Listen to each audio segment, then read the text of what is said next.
अहमदाबाद के Shelby hospitals ने गुजरात की पहली दूरस्थ रोबोटिक मोटापा मेटाबॉलिक सर्जरी सफलतापूर्वक पूरी की।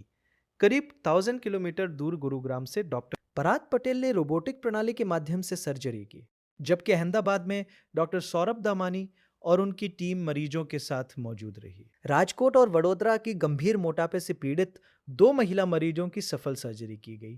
इस तकनीक से अधिक सटीक और सुरक्षित उपचार, कम दर्द तथा तेज रिकवरी संभव होती है। Bariatric and laparoscopy GI and bariatric surgeon Shalby hospital Ahmedabad ખાતે કામ કરું છું। ગુજરાતના અંદર first time telerobotic bariatric surgery જે ગુજરાતના અંદર ફર્સ્ટ ટાઈમ થઈ છે એના વિશે તમને માહિતી આપવી છે। બેરિયાટિક સર્જરી તમને ખ્યાલ છે કે જે ડાયાબિટીસ માટે અને હેવી વેઇટ માટે અને એના રિલેટેડ જે મેટાબોલિક સિન્ડ્રોમ માટે કરવામાં આવે છે।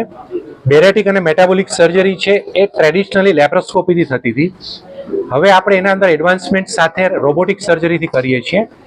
આ રોબોટના અંદર પણ અમે ટેલી રોબોટિકથી આ સર્જરી કરી છે।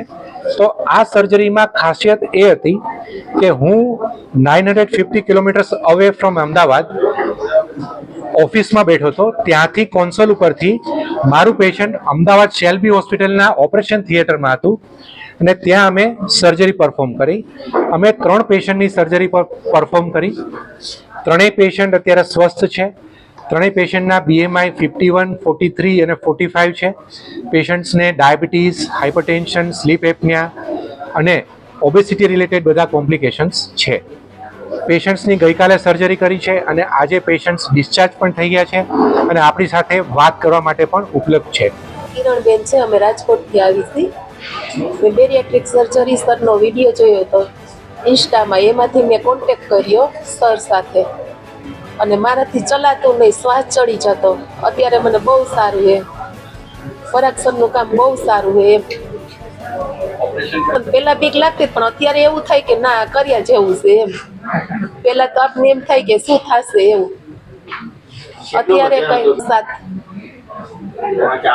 એક પરથી શ્વાસ ચડી જતો, 10 પગથિયા ન ચડી શકતી।